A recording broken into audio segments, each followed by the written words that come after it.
Ya, teologi soteria. Nah, kita akan mempelajari ajaran tentang keselamatan yang disampaikan di dalam firman Tuhan menurut ajaran dari surat Efesus. Surat Efesus adalah surat yang ditulis oleh Rasul Paulus kepada jemaat di Efesus. Dan kita akan bersama-sama melihat hanya dari satu pasal saja ya, hanya dari satu pasal saja. Jadi di dalam pemaparan pengajaran pada malam hari ini mungkin bentuknya tidak seperti sebuah pengajaran saja, tetapi saya akan mengemas pengajaran ini dengan cara penyampaian seperti sebuah khotbah yang berisi sebuah pengajaran. Mari kita bersama-sama akan membuka surat Efesus pasal yang pertama. Kita akan melihat ayat yang ketiga sampai dengan ayat yang ke-14. Efesus pasal yang pertama, pasal yang ke-1, ayat yang ketiga sampai ayat yang ke-14. Tetapi ada baiknya kita membaca dari ayat yang pertama, dari bagian salam ya. Saudara silakan membuka Alkitab masing-masing. Nanti pada waktu saya membacakan, saya akan memberikan beberapa koreksi pada terjemahan bahasa Indonesia supaya lebih mudah dipahami ya. Kita akan melihat mulai dari ayat yang pertama. Dari Paulus, Rasul Kristus Yesus, oleh kehendak Allah kepada orang-orang kudus di Efesus, orang-orang percaya di dalam Kristus Yesus. Kasih karunia dan damai sejahtera dari Allah Bapa kita dan dari Tuhan Yesus Kristus menyertai kamu. Ayat yang ketiga. Terpujilah Allah dan Bapa Tuhan kita Yesus Kristus yang di dalam Kristus telah mengaruniakan kepada kita segala berkat rohani di dalam surga. Sebab di dalam Dia, Allah telah memilih kita sebelum dunia dijadikan, supaya kita menjadi kudus dan tak bercacat di hadapannya, di dalam kasih. Nah, saudara-saudara, di dalam bahasa Yunani, itu kata di dalam kasih atau anak kalimat di dalam kasih, itu bukan menjadi pembuka ayat yang kelima, tetapi menjadi penutup dari ayat yang keempat. Jadi harusnya bukan pada ayat yang kelima. Nah, bahasa Indonesia menerjemahkan keliru. Jadi harusnya berkata begini, ayat yang keempat. Sebab di dalam Dia, di dalam Kristus, Allah telah memilih kita sebelum dunia dijadikan, supaya kita menjadi kudus dan tak bercacat di hadapannya di dalam kasih. Titik di situ. Ya. Kemudian ayat yang kelima dimulai, Ia, yaitu Allah Bapa, telah menentukan kita dari semula atau mempredestinasikan kita dari semula melalui Yesus Kristus untuk menjadi anak-anaknya sesuai dengan kerelaan kehendaknya. Nah, ini sudah kata kerelaan kehendaknya akan muncul berulang kali, tetapi tidak jelas dalam terjemahan bahasa Indonesia itu artinya maksudnya apa? Kerelaan kehendaknya. Tetapi di dalam bahasa Inggris dikatakan according to the good pleasure of His will. Jadi kalau diterjemahkan tuh sesuai. Jadi Allah itu telah mempredestinasikan kita dari semula, dari sebelumnya, melalui Yesus Kristus untuk menjadi anak-anaknya sesuai dengan keinginannya yang baik yang muncul dari kehendaknya. Nah itu saudara. Keinginan Allah yang baik yang muncul dari kehendaknya. Supaya terpujilah kasih karunia-Nya yang mulia yang dikaruniakannya kepada kita di dalam Dia yang dikasihinya. Sebab di dalam Dia oleh darahnya kita beroleh penebusan, yaitu pengampunan dosa menurut kekayaan kasih karunia-Nya yang dilimpahkan kepada kita di dalam segala hikmat dan pengertian. Sebab Ia telah menyatakan rahasia kehendaknya kepada kita sesuai dengan rencana keinginannya, yaitu rencana keinginan yang dari semula ditetapkannya di dalam Kristus. Nah, kata keinginan di situ keinginan yang baik ya. Sebagai persiapan kegenapan waktu untuk mempersatukan di dalam Kristus sebagai kepala segala sesuatu, baik yang di surga maupun yang di bumi. Aku katakan di dalam Kristus. Nah, kata di dalam bahasa Yunani, kata aku katakan itu tidak ada. Ya, di dalam Kristus, karena di dalam Dialah, harusnya begitu. Di dalam Kristus, karena di dalam Dialah, di dalam Kristus, kami mendapat bagian yang dijanjikan. Kami yang dari semula ditentukan untuk menerima bagian itu sesuai dengan maksud Allah yang di dalam segala sesuatu bekerja menurut keputusan kehendaknya, supaya kami yang sebelumnya menaruh harapan pada Kristus boleh menjadi puji-pujian bagi kemuliaannya. Di dalam Dia kamu juga Karena kamu telah mendengar firman kebenaran, yaitu Injil keselamatanmu. Di dalam Dia, di dalam Kristus, kamu juga ketika kamu percaya, dimeteraikan dengan Roh Kudus yang dijanjikannya itu. Ayat 14. Dan Roh Kudus itu, kata dan Roh Kudus itu tidak ada, saudara. Ya, di dalam bahasa Yunaninya itu langsung dikatakan begini, ayat yang ke-13. Dan dimeteraikan dengan Roh Kudus yang dijanjikannya itu, yang mana Roh Kudus itu, kalau dikatakan pakai kata Roh Kudus, yang mana Dia adalah jaminan bagian kita sampai kita memperoleh seluruhnya, yaitu penebusan yang menjadikan kita milik Allah untuk memuji kemuliaannya. Ya, saudara-saudara, saya berharap jangan ditutup bagian itu. Ya, kita akan mulai dengan pendahuluan, saudara-saudara. Ya, apa yang kita akan pelajari pada malam hari ini? Saudara-saudara, kalau kita berbicara mengenai kebutuhan manusia, maka kebutuhan manusia itu cukup banyak, ya, walaupun tidak sebanyak keinginannya, karena keinginan manusia itu tidak ada batasnya, tapi kebutuhan manusia walaupun banyak, itu ada batasnya. Nah, kebutuhan manusia, kita sebagai manusia punya kebutuhan, ada yang disebut kebutuhan primer, kebutuhan yang utama, tapi juga ada kebutuhan yang sekunder, kebutuhan yang tidak begitu mendesak atau tidak begitu penting.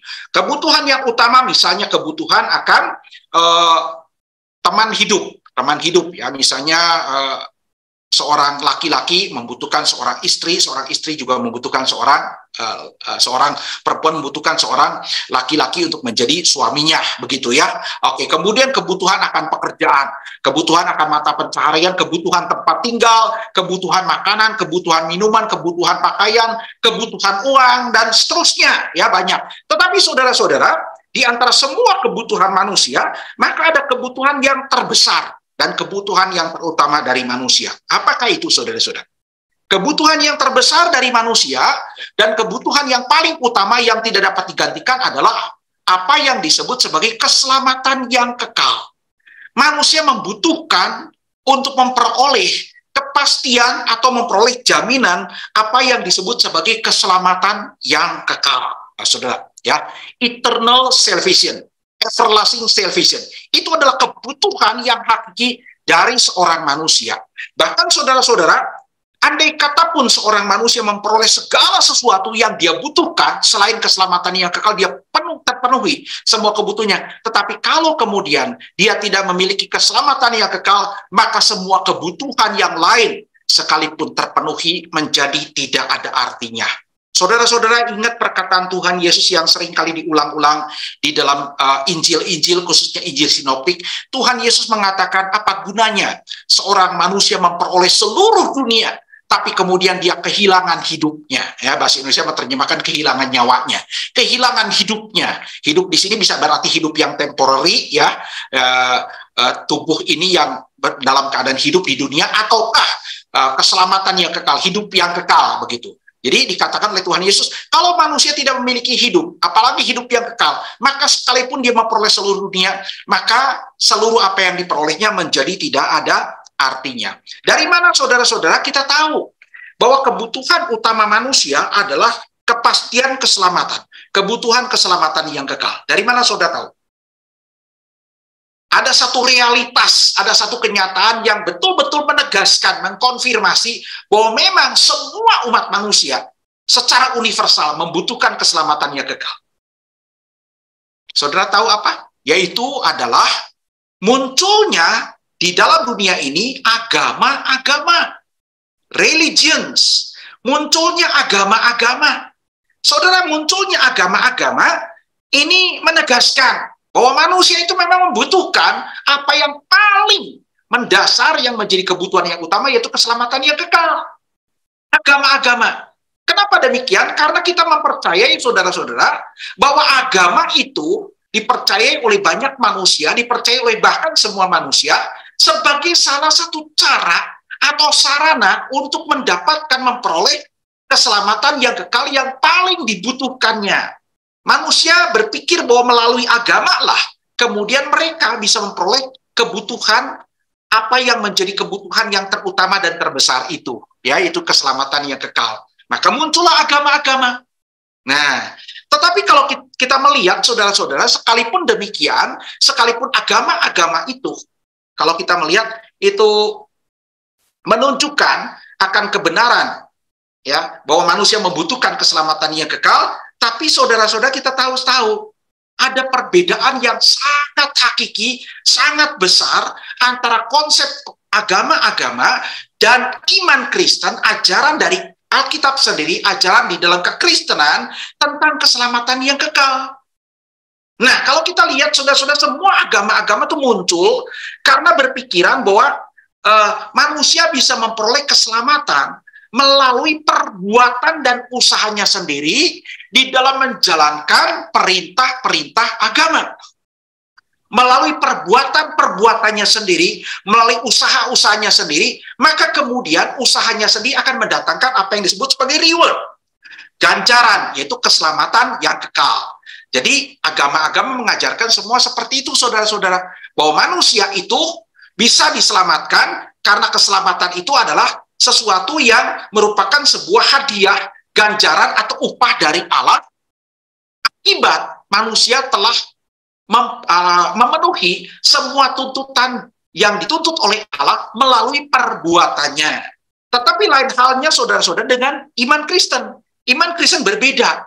Iman Kristen tidak memandang bahwa perbuatan manusia itu dapat menyelamatkan dirinya sendiri atau dapat mendatangkan keselamatan yang kekal. Dan saudara-saudara, inilah yang kemudian disampaikan oleh Rasul Paulus di dalam Efesus pasal 1 ayat 3 sampai ayat yang ke-14, ya. Kita melihat perbedaan yang sangat hakiki, perbedaan yang sangat besar antara ajaran tentang keselamatan yang kekal yang diperoleh, yang digagas, yang diajarkan oleh agama-agama di seluruh dunia dengan iman Kristen. Dan kita melihat perbedaannya itu disingkapkan, salah satunya adalah melalui apa yang disampaikan oleh Rasul Paulus di dalam surat Efesus pasal yang pertama ayat 3 sampai ke-14. Pertanyaannya, apa yang disingkapkan? Di dalam Efesus pasal yang pertama ayat 3 sampai dengan ayat yang ke-14. Kita mendapati pokok kebenaran ini, saudara. Pokok utama kebenaran ini, ya. Bahwa ternyata kita melihat, saudara-saudara, menurut Rasul Paulus, dari apa yang diajarkan oleh Rasul Paulus sebagai salah seorang pengajar kebenaran firman Tuhan di dalam iman Kristen, ternyata begini, saudara. Bahwa di dalam iman Kristen, keselamatan yang kekal bagi manusia, bagi saudara dan saya, bagi manusia yang berdosa adalah sama sekali justru bukan hasil karya manusia. Di sini kita melihat perbedaannya. Kalau agama-agama lain mengatakan keselamatan yang kekal itu memang diberikan oleh Allah, tapi merupakan hasil dari karya perbuatan baik manusia. Allah hanya memberikan upahnya. Manusia yang mengerjakannya, hasil karya, masterpiece-nya manusia.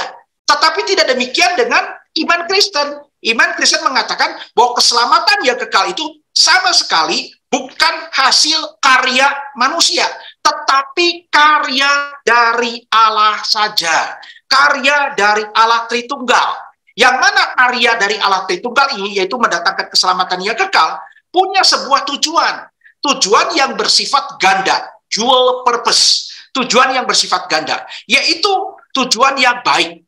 Baik bagi Allah, baik juga bagi manusia. Dan inilah, saudara, kebenaran yang nanti kita akan pelajari bersama pada malam hari ini. Jadi, melalui apa yang dipaparkan oleh Paulus di dalam Efesus pasal yang pertama, Paulus itu sedang mengajarkan kebenaran ini. Di dalam iman Kristen, keselamatan yang kekal itu bukan karya manusia, tapi karya dari Allah Tritunggal, yang mana karya ini, keselamatan yang kekal, punya tujuan yang baik. Tujuan yang baik yang sifatnya ganda. Baik bagi Allah dan baik juga bagi manusia. Saudara, kemudian kita melihat, untuk mengerti hal ini, maka ada dua pertanyaan, ada dua kalimat transisi yang harus kita pelajari. Yang pertama adalah pertanyaan, bagaimana Paulus mengungkapkan kebenaran ini? Bagaimana kebenaran ini diungkapkan oleh Paulus di Efesus pasal yang pertama? Pertanyaan yang kedua adalah, kita melihat kalimat transisi yang kedua adalah menjawab pertanyaan yang pertama. Bahwa ternyata kita melihat sudah ada 3 poin dari Efesus pasal 1 ayat 3 sampai 14, 3 poin utama. 3 poin utama. 3 main points yang dijelaskan oleh Rasul Paulus untuk menegaskan kebenaran tadi. Kebenaran apa? Saudara masih ingat tadi kebenaran apa? bahwa keselamatan yang kekal di dalam iman Kristen sama sekali bukan hasil karya manusia, tapi karya Allah Tritunggal, dan karya Allah Tritunggal ini punya tujuan yang baik yang sifatnya ganda bagi manusia dan juga bagi Allah. Ya, kita lihat saudara-saudara poin yang pertama, poin besar yang pertama. Rasul Paulus di dalam Efesus pasal yang pertama ayat yang ketiga sampai ke-14 menjelaskan poin yang pertama ini adalah bahwa keselamatan yang kekal, pengkreasinya atau kreatornya, penciptanya itu ketiga pribadi dari Allah Tritunggal, ya. Jadi poin yang pertama bicara tentang pengkreasi. Siapakah yang membuat? Siapakah yang merancang? Siapakah yang menciptakan keselamatan yang kekal? Keselamatan yang kekal ditegaskan di dalam surat Efesus adalah kreasi dari ketiga pribadi dari Allah Tritunggal, ya. Oke, keselamatan yang kekal bagi manusia adalah hasil karya masterpiece dari Allah Bapa, Anak, dan Roh Kudus. Bagaimana kemudian kita melihat Rasul Paulus menguraikan hal ini? Menguraikan kebenaran ini. Kita akan melihat satu persatu. Di mana peran Bapa, di mana peran Yesus Kristus sebagai anak, sebagai Allah Anak, dan kemudian Roh Kudus. Ya, kita akan lihat satu persatu. Oke, kita lihat di sini Allah Tritunggal itu Bapa, Anak, dan Roh Kudus. Itu diagram yang klasik, ya, diagram tentang Allah Tritunggal. Kita akan lihat satu persatu, saudara. Peran Allah Bapa. Saya mengatakan, saudara, dengan sebuah kalimat bahwa apa yang diuraikan oleh Rasul Paulus di dalam Efesus pasal yang pertama itu ketika melukiskan peran Allah Bapa di dalam mengkreasi, menciptakan, membuat keselamatan yang kekal bagi manusia, maka Bapa itu mengordinasikan penebusan. Mengordinasikan penebusan. Jadi sudah keselamatan yang kekal tidak dapat dipisahkan dari penebusan. Karya penebusan inilah yang kemudian menghasilkan keselamatan yang kekal. Tanpa penebusan tidak ada keselamatan. Keselamatan adalah hasil daripada penebusan. Apa yang disebut sebagai dalam bahasa Inggrisnya redemption, ya. Dan Bapa itu mengordinasi penebusan. Apa artinya mengordinasi, saudara? Di sini bukan mengkoordinasi, ya, tapi mengordinasi. Dari kata bahasa Inggris ordination. Ordination, ya, ordination. Ordination biasa diterjemahkan sebagai apa? Penahbisan. Kalau ada seorang pendeta, ya, seorang tadinya hamba Tuhan yang belum jadi pendeta, kemudian dipendetakan ya, pada upacara kependetaan, maka itu disebutnya sebagai ordination. Penahbisan. Jadi penahbisan itu artinya apa? Penetapan. Nah, yang disebut ordination dari kata ordain, artinya apa, saudara? Sebelumnya sudah ada satu tindakan di mana sebelum terjadinya penahbisan, penetapan itu kan ada kehendak. Kehendak, kemudian ada perencanaan. Ada gagasan, ada perencanaan. Kemudian ada lagi apa yang disebut sebagai penetapan di situ. Ya, nah semua ini sudah kehendak, rancangan, penetapan, dan seterusnya sampai dengan penahbisan itu disebut sebagai ordination. Ya, oke. Jadi saudara-saudara, munculnya karya keselamatan melalui penebusan itu tidak muncul tiba-tiba. Ya, dari gagasan Allah tiba-tiba Allah kemudian memunculkan tindakan penebusan. Tidak seperti itu. Tapi sebelumnya, jauh sebelumnya, bahkan menurut Rasul Paulus, sebelum dunia dijadikan, Allah Bapa itu sudah terlebih dahulu memprakarsai. Maka kita lihat sudah apa yang disebut sebagai mengordinasikan ini ada 3 hal yang telah dilakukan oleh Bapa, ya. Pertama, Saudara, kalau kita melihat disebut Allah Bapa telah mengordinasikan penebusan, maksudnya apa? Yang pertama, Allah Bapa itu yang menginisiasi, mempelopori, memprakarsai, dan kemudian dia yang merancang karya penebusan untuk menyelamatkan manusia yang berdosa. Dan ini dikatakan di dalam ayat 3 sampai dengan ayat yang ke-6, lalu ayat yang ke-11. Coba kita lihat lagi ya, ayat 3, tidak semuanya. Ayat 3, dikatakan apa? Terpujilah Allah dan Bapa Tuhan kita Yesus Kristus. Ya, dimulai dengan kalimat apa? Terpujilah Allah dan Bapa Tuhan kita. Mengapa Paulus itu pada waktu menjelaskan ajaran tentang keselamatan mulai dengan pribadi Allah Bapa? Karena pribadi Allah Bapa inilah yang menginisiasi karya penebusan, yang memprakarsai rancangan untuk karya penebusan, ya. Kemudian ayat yang keempat dikatakan apa? Sebab di dalam Kristus Allah Bapa telah memilih kita sebelum dunia dijadikan, ya. Oke, seperti itu kan. Jadi mulai munculnya itu saudara gagasan sampai kemudian aksinya mulai awalnya dari Allah Bapa. Kita lihat lagi ayat yang ke-11.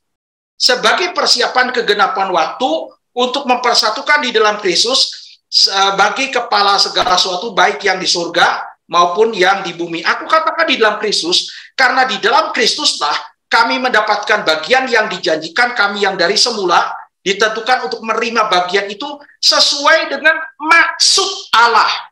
Sesuai dengan maksud Allah. Jadi Bapa yang pertama-tama punya tujuan. Dia yang menggagas. Kita lihat saudara nanti kalau diuraikan terlalu panjang. Ya, ayat 3 sampai 6 dengan ayat 11 itu dari bahasa aslinya jelas sekali saudara. Inisiator daripada karya penebusan itu di dalam kekekalan sebelumnya yang menggagas, yang merancang, ya, yang merencanakan, yang punya kehendak adalah Allah Bapa. Yang kemudian kedua, saudara, setelah dia yang memprakarsai, kemudian tadi dikatakan di dalam ayat yang keempat, dia kemudian dia memulai aksinya dengan apa, saudara? Dia yang memprakarsai supaya ada sebuah karya keselamatan bagi manusia yang berdosa. Lalu kemudian dia memilih. Dia memilih siapa saja dari antara manusia yang berdosa yang akan diselamatkan. Di situ ada pemilihan. Kemudian dikatakan di dalam ayat yang kelima, bukan hanya ada pemilihan, tapi ada penetapan sebelumnya, predestinasi. Dia yang menentukan, mempredestinasikan siapa saja dari umat manusia yang akan diselamatkan. Jadi di situ saudara kita lihat ada dua ajaran yang menyatu yang tidak dapat dipisahkan. Predestinasi dan juga pemilihan. Nah, di mana kemudian kita melihat keduanya bisa bersatu nanti sebentar saya jelaskan, ya. Jadi Bapa yang mengordinasikan penebusan dengan cara memprakarsai, merancang, lalu memilih dan menentukan. Dan kemudian yang ketiga, saudara, bukan hanya Allah Bapa itu yang memilih siapa saja dan menentukan sebelumnya mempredestinasikan siapa saja yang akan diselamatkan, tapi dia telah memilih dan menetapkan sang penebusnya. Di mana kita bisa mendapatkan ajaran itu? Bahwa Bapa lah yang menetapkan sang penebusnya. Sang penebus kita siapa? Yesus Kristus. Yesus Kristus ditetapkan oleh Allah sebagai satu-satunya jalan, satu-satunya penebus yang melalui karya dia, orang-orang pilihan itu bisa diselamatkan. Selain melalui dia, tidak ada jalan keselamatan yang lain. Jadi Bapa menentukan satu pribadi dan hanya satu pribadi yang disebut sebagai Kristus itulah, the anointed one, yang ditetapkan oleh Allah untuk menjadi juru selamat. Nah, saudara kita lihat coba ya, ayat yang keempat sampai dengan ayat yang kelima. Sebab di dalam dia, Allah telah memilih kita sebelum dunia dijadikan. Kemudian ia telah menentukan kita dari semula, dari sebelumnya, melalui Yesus Kristus untuk menjadi anak-anaknya. Kita lihat sudah di situ kan? Di dalam Yesus Kristuslah, dari semula Allah telah memilih kita. Jadi jalannya bukan hanya orang pilihannya yang ditentukan dari semula oleh Allah, dipilih begitu untuk diselamatkan, tapi juru selamatnya hanya Yesus Kristus dari semula. Dan kemudian dikatakan apa? Di dalam dia, di dalam Kristus kemudian Allah Bapa telah mempredestinasikan kita melalui Yesus, satu-satunya caranya di situ. Nah, saudara, kita lihat inilah peran dari Allah Bapa di dalam karya keselamatan, karya penebusan. Dia yang mengordinasikan penebusan. Kemudian yang kedua, sebelum masuk kedua, kita akan lihat tadi ya, penjelasan saya. Pengertian tentang predestinasi sebetulnya saya sudah pernah uraikan di dalam paparan tentang 5 pokok keselamatan. Sudah lihat lagi di channel YouTube STUJK ya. Tapi saya ulang sepintas saja. Jadi pengertian tentang predestinasi tadi saya katakan tidak dapat dipisahkan dengan pemilihan. Jadi istilah predestinasi itu muncul di dalam ayat yang kelima tadi ya. Proorizo muncul di situ. Proorizo muncul juga di dalam Roma pasal yang ke-8 ayat 29. Istilah predestinasi dalam bahasa Inggris itu berasal dari kata bahasa Yunani proorizo ya, dari bahasa Greek. artinya to determine before, ya, menentukan sebelumnya, menetapkan sebelumnya, ya. Kemudian kita lihat, kalau bicara predestinasi, saya pernah uraikan bahwa predestinasi itu berkaitan bukan hanya dengan keselamatan, tapi dengan segala sesuatu yang telah ada. Segala sesuatu yang telah ada, ya, penciptaan, langit dan bumi, segala sesuatu bisa ada itu karena sebelumnya sudah ditetapkan oleh Allah untuk menjadi ada. Pengadaannya sudah dimulai sebelumnya dengan penetapan yang disebut predestinasi. Ya, jadi bicara predestinasi itu bukan hanya berkaitan dengan keselamatan yang kekal, tetapi ya, yang paling utama, tetapi salah satunya yang sangat menonjol adalah bicara tentang keselamatan yang kekal. Nah, kalau kita mengerti predestinasi di dalam keselamatan yang kekal, maka di dalam predestinasi ada dua aspek, dua sisi yang tidak dapat dipisahkan, yaitu sisi yang disebut pemilihan, election, dan kemudian reprobation, ya, ketidakterpilihan atau penolakan, ketertolakan, begitu kan? Jadi kalau bicara dalam predestinasi kan ada penetapan, ada pemilihan siapa ditetapkan untuk diselamatkan. Berarti ada yang tidak terpilih, ada yang kemudian ditetapkan untuk tidak diselamatkan. Nah, ini disebut sebagai reprobasi. Ada pemilihan, election, ada reprobasi. Nah, di dalam Efesus pasal yang pertama, reprobasi tidak dibicarakan, tapi yang dibicarakan sangat jelas adalah pemilihan. Ya, kata pemilihan sendiri, saudara-saudara, di dalam Efesus pasal yang pertama, kata election itu merupakan salah satu aspek dari predestinasi yang menentukan keselamatan yang kekal bagi orang berdosa. Dan istilahnya muncul dari kata eklego. Nah, itu muncul di dalam ayat yang keempat. Coba kita lihat nanti, ya, ayat yang keempat. Sebab di dalam Dia, di dalam Kristus, Allah telah memilih kita sebelum dunia dijadikan.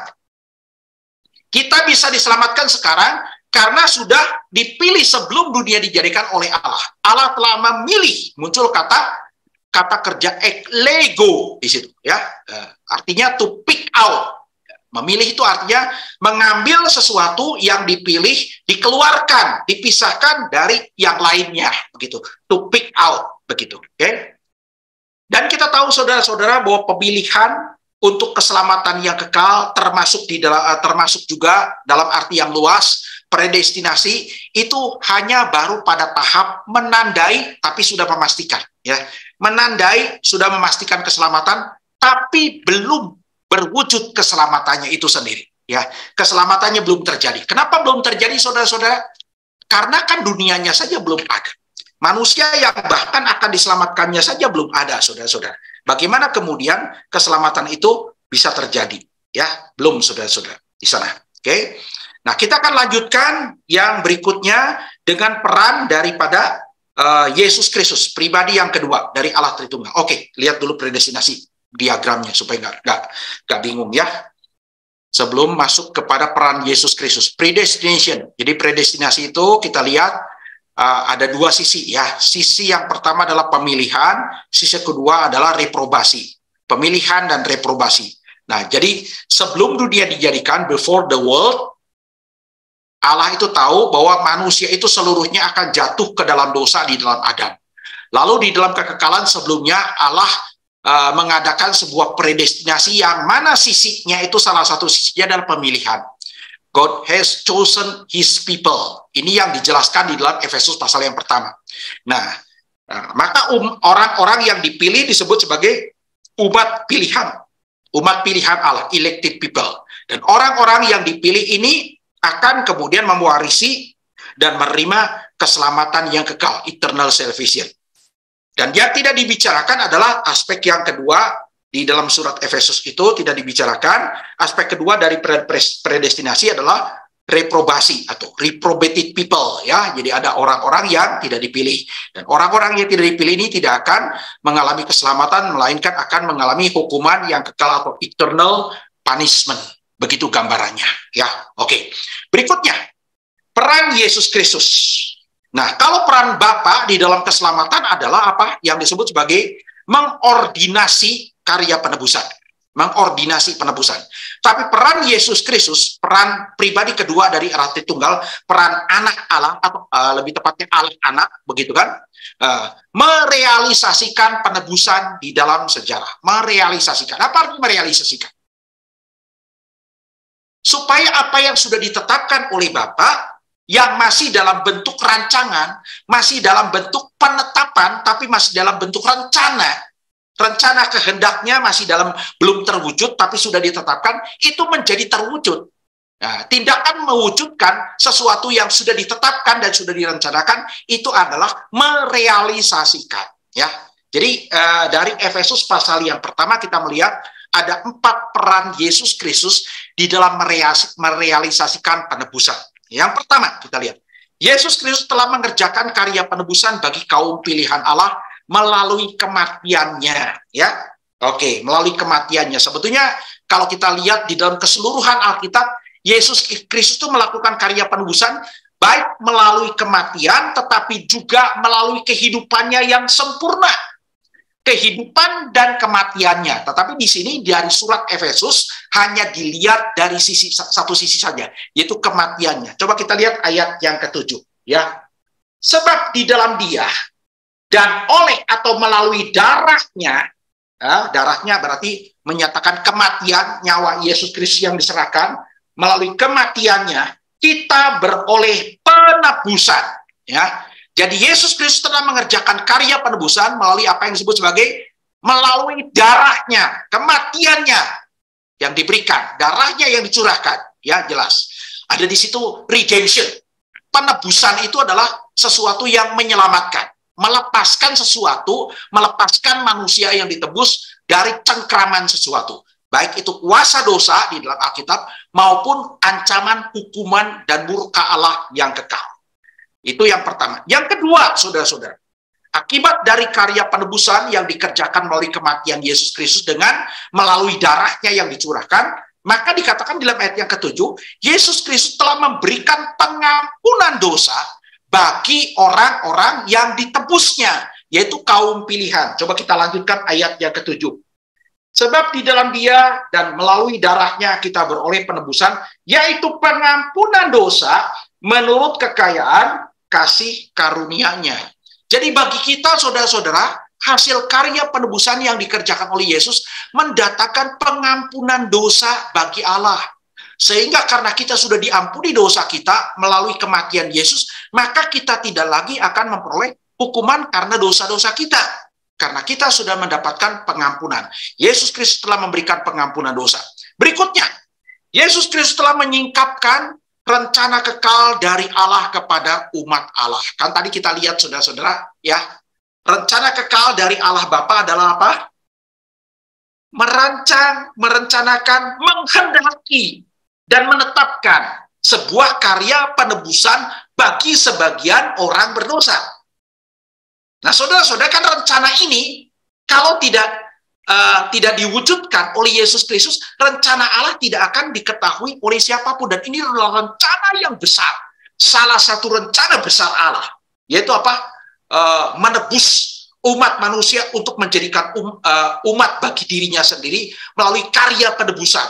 Dan melalui karya Yesus Kristus yang mati untuk menanggung segenap dosa kita, mengerjakan karya penebusan, maka rencana Allah yang tadinya tidak diketahui, yang merupakan misteri, itu disingkapkan kepada kita dengan sangat jelas, khususnya kepada umatnya. Kita lihat dikatakan ayat yang ke-9. Sebab Ia, Yesus Kristus, telah menyatakan, menyingkapkan, ya, menyatakan itu artinya menyingkapkan, membuka rahasia kehendak Allah kepada kita sesuai dengan rencana kerelaannya, yaitu rencana keinginannya yang baik, yaitu rencana kerelaan atau keinginan yang baik yang dari semula telah ditetapkannya di dalam Kristus.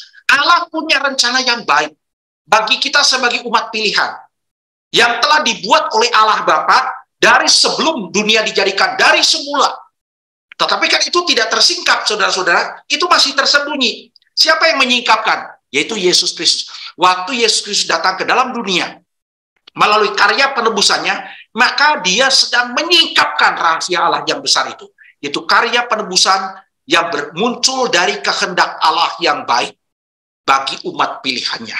Dan yang keempat, saudara-saudara, Yesus Kristus melalui karya penebusannya, ketika dia merealisasikan rencana Allah, merealisasikan penebusan yang digagas oleh Allah Bapa, maka dia telah memperdamaikan dan mempersatukan Allah di surga dan manusia di bumi melalui karyanya. Kita membaca ayat yang ke-10, ya, ayat 10 dikatakan. Sebagai persiapan kegenapan waktu untuk mempersatukan di dalam Kristus sebagai kepala segala sesuatu, baik yang di surga maupun yang di bumi. Nah, saudara-saudara, dalam bahasa Inggris itu diterjemahkan begini: Yesus Kristus melalui karya penebusannya telah mempersatukan kembali. Kalau mempersatukan berarti tadinya sebelumnya adalah terpisah. Ya, kalau terpisah berarti ada yang memisahkan. Kalau terpisah berarti tidak dalam keadaan harmonis begitu antara segala hal yang ada di surga dan segala hal yang ada di bumi. Itu bahasa Inggrisnya segala hal yang ada di surga dan segala hal yang ada di bumi. Nah, saudara, kata segala hal itu memang seringkali disalahartikan. Dan dalam sejarah gereja ada seorang bapak gereja yang bernama saya lupa namanya ya. Itu mengatakan bahwa pada akhirnya segala sesuatu termasuk iblis dan roh-roh jahat akan diperdamaikan dengan Allah. Karena Yesus Kristus sudah memperdamaikan. Memakai kata aposkatastasis, ya, telah memulihkan segala sesuatu. Oke, saya ingat ya, bapak gereja namanya Origenes. Dia seorang bapak gereja, seorang teolog yang awal dari kekristenan, seorang yang sangat brilian. Tapi waktu menafsirkan ayat 10, muncul di situ kata segala yang di surga, segala yang di bumi, itu mengartikannya segala makhluk yang ada. Oke, saudara-saudara. Sebetulnya kalau kita lihat konteksnya, ya, semua hal yang di surga, khususnya Allah, dan semua hal yang di bumi, khususnya manusia, terpisah karena apa? Karena dosa manusia. Tapi di dalam Kristus telah dipersatukan kembali. Surga dan bumi yang tadinya terpisah, itu dipersatukan. Karena apa? Karya penebusan yang dikerjakan oleh Yesus Kristus telah memperdamaikan. Ya, memperdamaikan terutama adalah apa? Manusia dengan Allah. Allah dengan manusia, ya. Jadi di situ karya pendamaian yang dikerjakan Yesus. Jadi saudara-saudara, bagaimana dan apa yang dikerjakan oleh Yesus Kristus untuk merealisasikan penebusan? Ya, dia mengerjakan karya penebusan melalui kematiannya, dan karya penebusannya telah mendatangkan orang-orang yang ditebusnya menerima pengampunan dosa. Dan dengan demikian dia menyingkapkan rahasia kehendak Allah, yaitu karya penebusan yang dirancang oleh Bapa. Dan setelah karya penebusan itu terjadi, maka kita sekalian sebagai orang-orang yang tadinya terpisah dengan Allah, yang hidup di muka bumi ini telah dipersatukan dan kemudian diperdamaikan dengan Allah, ya. Sehingga bagi kita yang berada di dalam Kristus, bagi kita yang percaya kepada Tuhan Yesus, tidak lagi terpisah dengan Allah, tapi kita sudah hidup di dalam perdamaian dengan Allah. Dan nanti minggu yang akan datang, saudara-saudara, kita melihat karya perdamaian ini, karya perdamaian dikerjakan oleh Yesus, di dalam bahasa teologinya disebut sebagai propisiasi, ya. Propisiasi. Yesus Kristus telah merealisasikan karya penebusan dengan cara melakukan apa yang disebut sebagai propisiasi. Apa itu propisiasi? Yaitu meredakan kemarahan dan murka Allah terhadap orang berdosa, terhadap segala dosa dari orang berdosa. Bagaimana caranya? Yaitu tuntutan keadilan Allah atas dosa manusia itu dipenuhi. Maka waktu tuntutan keadilan Allah dipenuhi dengan cara orang berdosa terima hukuman Allah digantikan oleh Yesus, maka murka Allah itu menjadi reda. Nah, itu adalah yang disebut propisiasi, mendamaikan, ya, begitu. Oke. Kemudian yang berikutnya, masih poin yang besar yang pertama, ya, poin besar yang pertama, pengkreasi keselamatan. Pengkreasi keselamatan yang pertama adalah Allah Bapa yang mengordinasi karya penebusan, kedua adalah Allah Anak yang merealisasikan penebusan, dan kemudian Rasul Paulus menjelaskan di dalam Efesus pasal yang pertama peran dari pribadi yang ketiga dari Allah Tritunggal, itu Allah Roh Kudus. Nah, Allah Roh Kudus adalah mengaplikasikan penebusan, mengaplikasikan karya penebusan yang sudah dikerjakan oleh Yesus Kristus, ya. Jadi Bapa mengordinasi, Anak itu merealisasi, dan Roh Kudus mengaplikasi penebusan. Begitu ya. Nah, bagaimana kemudian Roh Kudus mengaplikasikan penebusan? Di dalam Efesus pasal yang pertama ayat 3-14 itu ada dua hal yang dikerjakan Roh Kudus. Pertama, Roh Kuduslah yang telah membuat orang-orang yang ditetapkan oleh Bapa untuk menjadi kaum pilihannya bisa menjadi percaya kepada Yesus Kristus dan diselamatkan. Coba kita lihat ayat yang ke-13. Ayat ke-13. Di dalam Dia kamu juga, Rasul Paulus berkata kepada jemaat di Efesus, termasuk kepada kita sekalian, kita sekarang sudah berada di dalam Kristus, di dalam keselamatan, di dalam Kristus. Di dalam Dia kamu juga, karena kamu telah mendengarkan firman kebenaran, yaitu Injil keselamatanmu. Di dalam Dia kamu juga, ketika kamu percaya, dimeteraikan dengan Roh Kudus yang dijanjikannya itu. Yang mana Roh Kudus itu adalah jaminan bagian kita sampai kita memperoleh seluruhnya, yaitu penebusan yang menjadikan kita milik Allah untuk memuji kemuliaannya. Memang saudara-saudara, kalau kita lihat peran Roh Kudus yang pertama yang saya sebutkan telah membuat kaum pilihan menjadi percaya kepada Yesus Kristus dan diselamatkan, itu tidak tersurat jelas.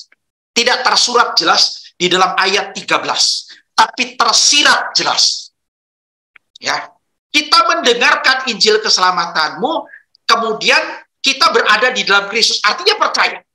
Nah, saudara, di dalam bagian Alkitab lain dijelaskan oleh Rasul Paulus, contohnya 1 Korintus pasal 12 ayat yang ketiga, yang membuat seseorang percaya kepada berita Injil, waktu mendengar berita Injil, sehingga kemudian kita berada di dalam keselamatan di dalam Kristus, adalah Roh Kudus. Ya. Jadi sekalipun tidak tersurat jelas, tapi tersirat jelas. Ya, Roh Kuduslah yang membuat kaum pilihan bisa menjadi percaya kepada Yesus Kristus dan diselamatkan. Akibatnya kemudian yang kedua, Roh Kudus itu setelah kita percaya, pada waktu kita percaya, Roh Kudus menjadi meterai keselamatan, berdiam di dalam diri kita, sesuai dengan janji Tuhan Yesus. Maka Roh Kudus yang dijanjikan oleh Yesus disebut sebagai Roh yang dijanjikan. Roh Kudus yang dijanjikannya itu. The promised spirit. Roh Kudus itu tinggal di dalam diri kita. Tinggalnya Roh Kudus di dalam diri kita, ya tentu memimpin kita, ya kemudian menjadi penghibur bagi kita. Tapi yang terutama adalah apa? Menjadi meterai keselamatan. Saudara yang sudah percaya kepada Tuhan Yesus Kristus, jangan ragu. Waktu kita percaya, setelah kita percaya, pada saat kita percaya, Roh Kudus tinggal di dalam diri kita dan tidak pernah akan keluar. Kenapa? Karena menjadi tanda meterai keselamatan, tanda meterai kita itu adalah milik Allah. Tanda kepemilikan diri kita menjadi milik Allah itu dijamin dengan Roh Kudus berdiam sebagai meterai. Maka kemudian dikatakan apa? Di dalam ayat yang ke-14, Roh Kudus itu adalah jaminan bagi kita. Ya, jaminan sampai kita nanti kemudian memperoleh seluruhnya penebusan secara nyata, lengkap. Kan kita sekarang percaya kita sebagai seorang yang sudah ditebus, memiliki karya keselamatan. Tapi kan kita belum tahu seperti apa penebusan itu dalam bentuk yang penuh. Tapi Roh Kudus yang berdiam di dalam diri kita menjamin kita itu akan memperoleh karya keselamatan yang nyata nanti pada akhirnya. Jadi saudara-saudara, kita lihat ya, peran ketiga pribadi dari Allah Tritunggal, Bapa, Anak, dan Roh Kudus yang menjadi pengkreasi keselamatan. Bapa mengkoordinasi, Yesus merealisasi, dan Roh Kudus mengaplikasi keselamatan. Ya, jelas ya? Oke, kita lanjutkan poin kedua. Poin pertama memang dijelaskan oleh Paulus cukup panjang lebar. Tapi poin yang kedua nggak begitu panjang lebar. Ya, poin besar yang kedua. Tujuan keselamatan atau destinasi. Poin pertama, pengkreasi keselamatan kekal. Poin yang kedua adalah destinasi keselamatan kekal. Tujuan keselamatan kekal.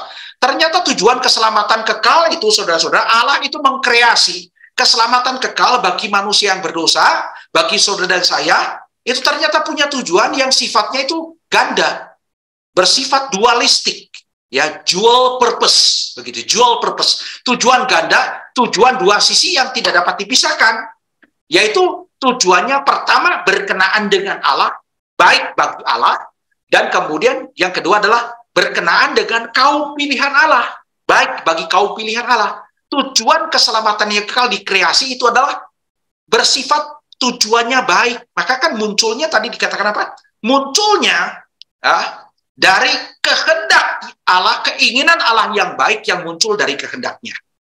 Oke, kita lihat saudara-saudara bahwa keselamatan yang kekal punya tujuan yang bersifat ganda ya, bagi manusia dan bagi umat pilihan Allah. Oke, coba kita lihat saudara satu tampilan ya.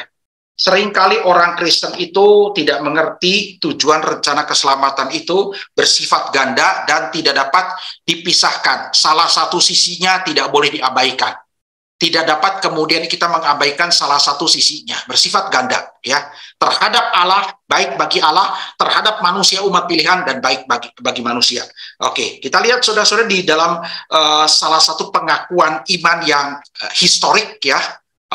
The Westminster Shorter Catechism ya, The Westminster Shorter Catechism, katekismus kecil yang ditulis di kota Westminster begitu kan, pada tahun 1647 abad ke-17. Itu pertanyaan yang pertama dan kemudian diulang di dalam beberapa katekismus ya. Bukan hanya shorter tapi di dalam larger catechism, lalu di dalam Heidelberg catechism, pertanyaan pertama muncul selalu ya. Oke, pertanyaan pertama itu berkata begini, what is the chief end of man? What is the chief end of man? Artinya apa? Apakah tujuan utama dari hidup manusia? Apakah tujuan utama dari hidup manusia yang diciptakan oleh Allah? Maka jawabannya berdasarkan dari banyak sekali ayat Alkitab yang menjadi landasannya adalah man's chief end is to glorify God and to enjoy Him forever. Ya. Tujuan utama dari hidup manusia, dari keberadaan manusia, dari diciptakan manusia adalah untuk memuliakan Allah, untuk menjadi kemuliaan bagi Allah, dan juga supaya manusia itu menikmati Allah. Bisa menikmati diri Allah, mengenal Allah, menikmati kebaikan Allah, menikmati anugerahnya, menikmati kasih Allah selama-lamanya. Begitu, saudara-saudara. Dan kedua ini tidak dapat dipisahkan. Nah, seringkali, saudara-saudara, di dalam sejarah itu terjadi pemisahan. Misalnya contoh, seringkali orang-orang Kristen yang beraliran karismatik dengan orang-orang Kristen yang beraliran reform yang keras, punya pikiran yang berbeda tentang tujuan penciptaan manusia. Misalnya kalau ditanyakan, manusia itu tujuan hidupnya apa? Nah, bagi orang-orang reform yang konservatif, reform yang radikal, reform yang keras mengatakan cuma satu. Itu apa? Untuk memuliakan Allah. Untuk memuliakan Allah. Segala sesuatu harus memuliakan Allah. Begitu. Oke, tapi sementara orang-orang Kristen karismatik mengatakan apa? Kita itu diselamatkan supaya kita menikmati berkat Allah, supaya diberkati oleh Allah, supaya mendapatkan segala macam kemudahan dari Allah, kebaikan Allah macam-macam. Maka tandanya adalah orang yang diselamatkan harus berlimpah-limpah dengan kebaikan Allah, karena itu tujuannya. Begitu. Di mana memuliakan Allah, mereka tidak pernah pikirkan. Tapi sebaliknya orang reform, di mana kemudian kita bisa menikmati segala kebaikan Allah, oh dianggapnya dosa, saudara-saudara. Nah, ini kan sesuatu yang tidak seimbang. Padahal Alkitab mengatakan kedua-duanya, saudara-saudara. Ya, oleh karena itu kita lihat, waktu Allah menggagas sampai kemudian merealisasikan dari mulai Bapa mengordinasi karya penebusan, lalu Anak merealisasikan penebusan dan Roh Kudus mengaplikasikan penebusan, maka ada dua tujuan yang tidak dapat dipisahkan. Destinasi keselamatan yang kekal. Yang pertama, keselamatan yang kekal, kita lihat mulai dari yang kedua dulu deh ya. Dari sudut pandang manusia dulu, nanti kepada Allah. Keselamatan yang kekal bagi kaum pilihan Allah. Terhadap kita sekalian bagi manusia. Baiknya di mana? Punya tujuan yang baik keselamatan yang kekal itu.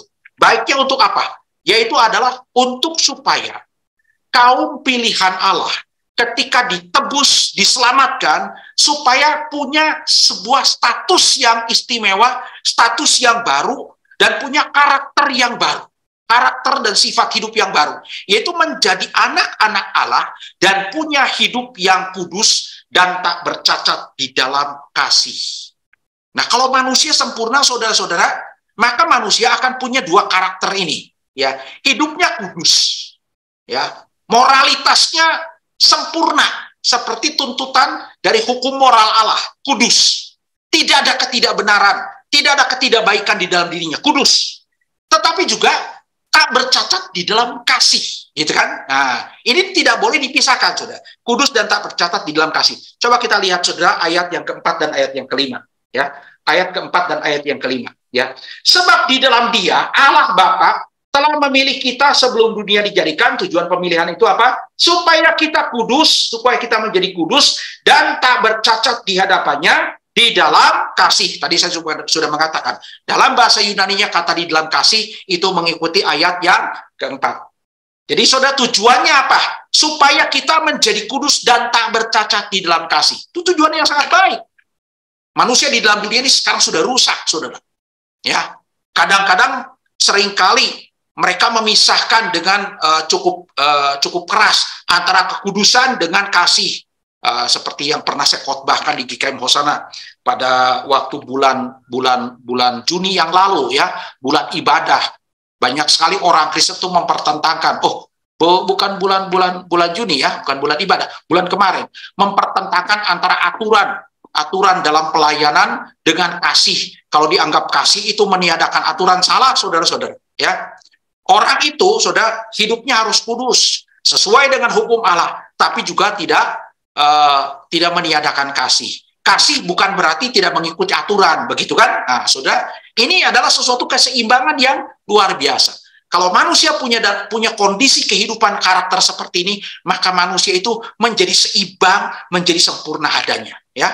Dan tujuan dari karya penebusan adalah apa? Bukan cuma kemudian membuat kita, kan dulu kita berpikirnya begitu, ya. Dulu kita berpikir kita diselamatkan supaya nanti kalau kita mati masuk surga.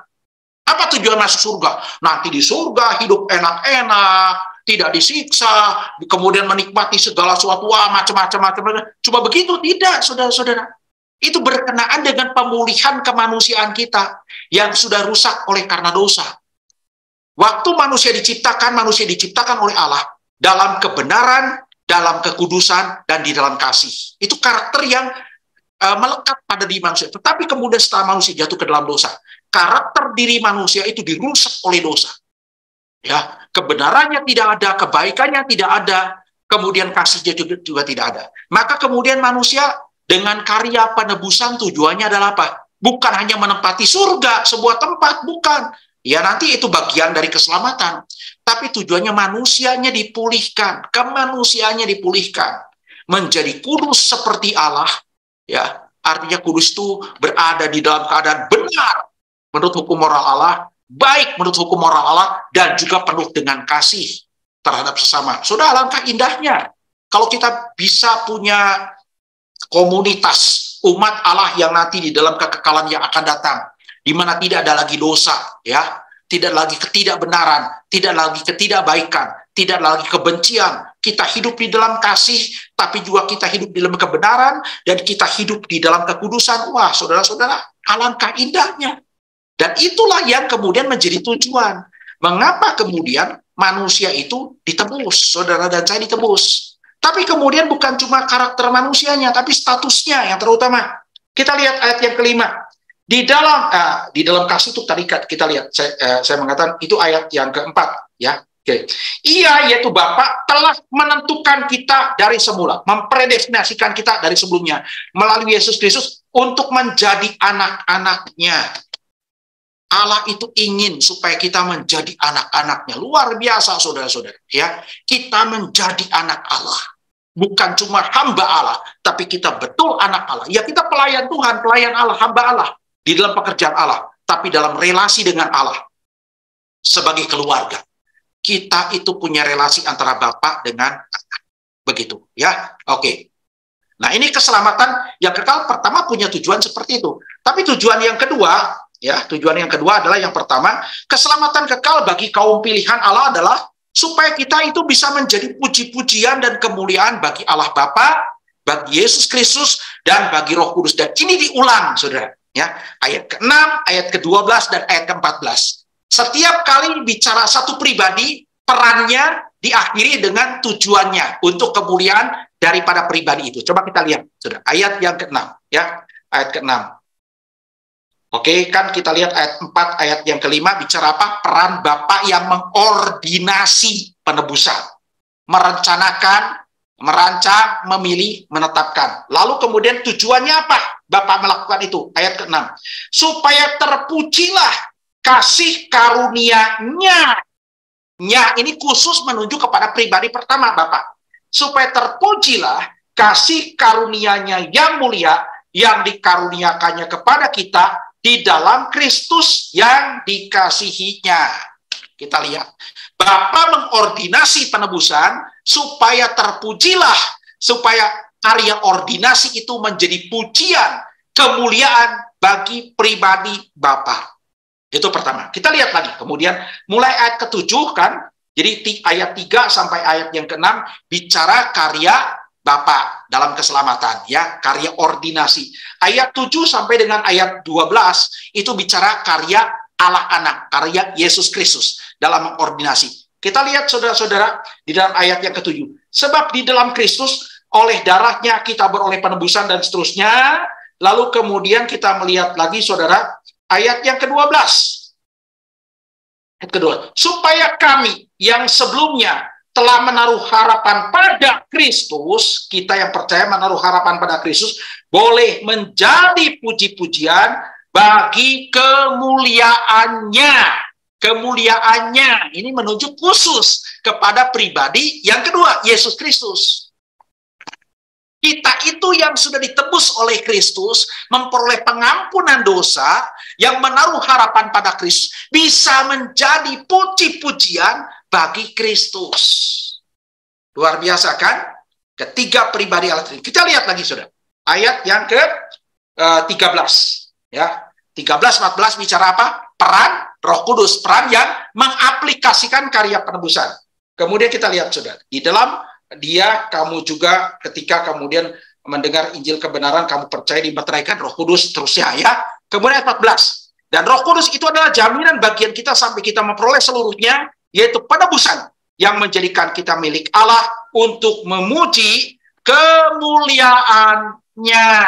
Roh Kudus itu berdiam di dalam diri kita setelah kita percaya. Dia yang membuat kita percaya kemudian menjadi meterai sampai kita memperoleh penebusan seluruhnya, penebusan yang lengkap, penebusan yang genap, penebusan yang real. Supaya apa? Roh Kudus berdiam. Supaya dikatakan apa? Kita itu bisa demi untuk memuji kemuliaannya. Secara khusus itu menuju kepada Roh Kudus. Jadi saudara-saudara, karya keselamatan itu adalah untuk kepentingan, pujian dan kemuliaan dari ketiga pribadi Allah Tritunggal. Jadi saudara-saudara, kalau begitu pertanyaannya, mana yang menjadi tujuan akhir dan mana yang menjadi tujuan sarana? Nah, saudara-saudara ya. Jadi tujuan akhir dari keselamatan itu memang adalah tujuan akhir, itu tujuan akibat. Tujuan akhir adalah tujuan akibat. Ya. Tujuan akhir adalah tujuan akibat. Supaya kita yang diciptakan oleh Allah, Allah Tritunggal, dan kemudian supaya kita sekalian, saudara dan saya manusia yang berdosa yang telah ditebus oleh Allah Tritunggal, itu bisa menjadi puji-pujian bagi kemuliaan Dia. Ya kan? Itu tujuan akhir, tujuan akibat. Tapi untuk bisa mencapai hal itu, maka kemudian kita akan melewati apa yang disebut sebagai tujuan penyebab, tujuan sarana. Bagaimana kemudian Allah, Bapa, Anak, dan Roh Kudus bisa dipuji? Maka kemudian keselamatan itu dikaruniakan, dibuat, dirancang, dikreasi oleh Bapa, ya. Dikreasi oleh Bapa, direalisasikan kemudian oleh Anak, dan kemudian diaplikasikan oleh Roh Kudus, diordinasi oleh Bapa, kemudian direalisasikan oleh Anak, dan kemudian diaplikasikan oleh Roh Kudus. Maka kemudian kaum pilihan Allah itu menikmati keselamatan itu, mengenal Allah. Nah ini saudara, orang yang kemudian sudah menikmati dan mengalami karya penebusan, maka kemudian itu bisa memuliakan Allah. Begitu, menjadi sarana untuk memuji Allah. Ini adalah tujuan penyebab dan tujuan sarana. Coba kita lihat lagi saudara tadi kan The Westminster Confession itu. Ya, ini kan. Jadi tujuan akhir dan tujuan utama itu adalah tujuan akibat. Manusia itu diciptakan untuk apa? Memuliakan Allah.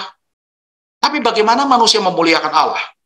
kalau manusia tidak pernah mengenal Allah, tidak pernah menikmati kebaikan, kemurahan, anugerah, kasih sayang Allah, gak mungkin, saudara. Ya, maka kemudian dikatakan di sini to enjoy Him forever. Tuhan itu menciptakan manusia supaya manusia mengenal Allah dan bisa menikmati segala kebaikan yang ada di dalam diri Allah. Pengenalan pribadi Allah, menikmati Allah. Nah, itu di dalam terjemahan bahasa Indonesia, saudara salah. Supaya bersukacita di dalam Tuhan selama-lamanya, bersukacita itu akibat, saudara. Tapi kalau menikmati itu artinya apa? Kita mengenal di situ. Ya, oke. Jadi, saudara, bagaimana kita bisa memuji sesuatu kalau kita tidak menikmati sesuatu itu, tidak pernah merasakan sesuatu itu satu hal yang tidak mungkin, sudah mustahil, ya, mungkin tidak mungkin sesuatu yang mustahil. Jadi ini adalah satu hal yang sangat penting. Oke, kemudian kita lihat lagi. Oke, terakhir, poin terakhir. Kalau begitu, sudah pertanyaannya. Apakah definisi dari keselamatan yang kekal menurut ajaran dari Rasul Paulus atau berdasarkan ajaran dari Rasul Paulus di dalam Efesus pasal yang pertama ayat 3-14. Jadi saudara-saudara, 3 pokok yang saya jelaskan kan menurut penjelasan dari Rasul Paulus. Jadi saya hanya hamba Tuhan yang menjadi orang yang menyingkapkan, menyampaikan kembali apa yang dituliskan oleh Rasul Paulus. Rasul Paulus mengajarkan apa, saudara? Ajaran intinya apa? Bahwa keselamatan yang kekal yang paling dibutuhkan oleh manusia itu adalah hasil karya Allah saja, bukan hasil karya manusia. Hasil karya Allah Tritunggal, ya, yang mana hasil karya Allah itu punya tujuan yang bersifat ganda, tujuan yang baik yang bersifat ganda, baik bagi Allah dan baik bagi manusia, baik bagi manusia dan baik bagi Allah, begitu kan? Maka kemudian kita mengerti bagaimana Paulus itu menguraikan kebenaran ini. Dengan cara menguraikan apa? Poin pertama bicara apa? Siapa yang mengkreasi keselamatan? Pengkreasi keselamatan adalah Bapa, Anak, dan Roh Kudus. Bapa yang mengordinasi, Anak yang merealisasi, dan Roh Kudus yang mengaplikasi. Yang kedua apa? Yang pertama pengkreasi, yang kedua apa? Bicara destinasi keselamatan. Destinasi keselamatan ada tadi kata baik, tujuannya baik bagi dua sisi, yaitu bagi Allah dan bagi kaum tebusan, bagi manusia yang berdosa. Nah, untuk manusia yang berdosa apa tadi, saudara? Supaya apa? Supaya kita itu menjadi kudus dan tak bercacat di dalam kasih, dan kita punya status yang baru di dalam Kristus menjadi anak-anak Allah. Lalu kemudian tujuan bagi Allah yang baik adalah supaya kita menjadi puji-pujian dan kemuliaan bagi Bapa, Anak, dan Roh Kudus. Sekarang definisi keselamatan terakhir. Pertama, pengkreasi keselamatan. Kedua, destinasi keselamatan. Ketiga, definisi keselamatan. Definisi keselamatan, saudara-saudara, bagi saya dari Efesus pasal yang pertama ayat 3-14, maka saya bisa definisikan keselamatan itu apa? Supaya kita sudah punya pemahaman yang luas tentang keselamatan. Apa itu keselamatan? Keselamatan itu. Nah, menurut Rasul Paulus penjelasannya, maka saya bisa memformulasikan definisinya begini.